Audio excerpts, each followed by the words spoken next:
আসসালামু আলাইকুম ওয়ারাহমাতুল্লাহি ওয়াবারাকাতুহু। প্রিয় WB জাহাদুর ভয়েস চ্যানেলের বন্ধুরা, আপনারা সবাই কেমন আছেন? আশা করি আল্লাহ তাআলার অশেষ মেহেরবানিতে আপনারা সবাই ভালোই আছেন। এক সময়ের কথা, যখন মানুষের চোখের আড়ালে আরেকটি জগৎ বাস করত। একটি জগৎ যা আগুন থেকে সৃষ্টি, একটি জাতি যাদের আমরা বলি জিন। তারা আমাদের মতোই চিন্তা করে, কথা বলে, বিশ্বাস করে, কিন্তু আমরা তাদের দেখি না।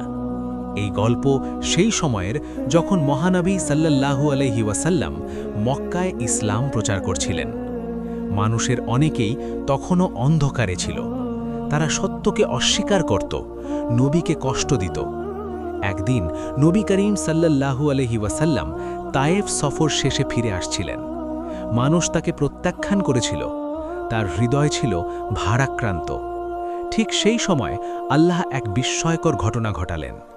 নবী সাল্লাল্লাহু আলাইহি ওয়াসাল্লাম এক স্থানে নামাজ পড়ছিলেন। তিনি কুরআন তিলাওয়াত করছিলেন। তার কণ্ঠ ছিল গভীর, মধুর এবং সত্যে পূর্ণ। এই তিলাওয়াত পৌঁছে গেল একদল জিনের কানে। জিনরা থেমে গেল। তারা বিস্মিত হয়ে শুনতে লাগল। তারা আগে কখনো এমন কথা শোনেনি।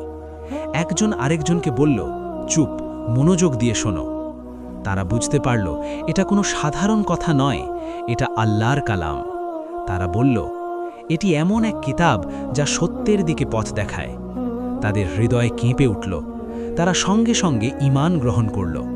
তারপর তারা নিজেদের জাতির কাছে ফিরে গেল। তারা বলল, হে আমাদের জাতি, আমরা এক আশ্চর্য কুরআন শুনেছি। এটি সঠিক পথ দেখায়, তোমরাও বিশ্বাস করো। এভাবেই জিনদের মধ্যেও ইসলামের দাওয়াত ছড়িয়ে পড়ল। সূরা জিনে আল্লাহ তাদের কথাই বর্ণনা করেছেন।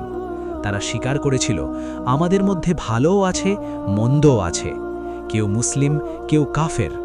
তারা বলেছিল, আমরা কখনো আল্লাহর সাথে কাউকে শরিক করব না। তারা বুঝে গিয়েছিল আল্লাহ এক এবং একমাত্র। এই ঘটনাটি আমাদের শেখায়, সত্যের আলো শুধু মানুষের জন্য নয়, বরং সমস্ত সৃষ্টির জন্য। কুরআনের শক্তি এমন যা অদৃশ্য জগৎকেও বদলে দিতে পারে। আজও সেই কুরআন আমাদের কাছে আছে, কিন্তু প্রশ্ন হলো, আমরা কি সেই জিনদের মতো মন দিয়ে শুনি? আমরা কি সত্য গ্রহণ করি, নাকি আমরা অবহেলা করি? এই গল্প শুধু ইতিহাস নয়, এটি আমাদের জন্য একটি শিক্ষা যে সত্য যখন আসে তাকে গ্রহণ করতে দেরি করা উচিত নয়। আল্লাহ আমাদের সবাইকে হেদায়াত দান করুন। আমিন।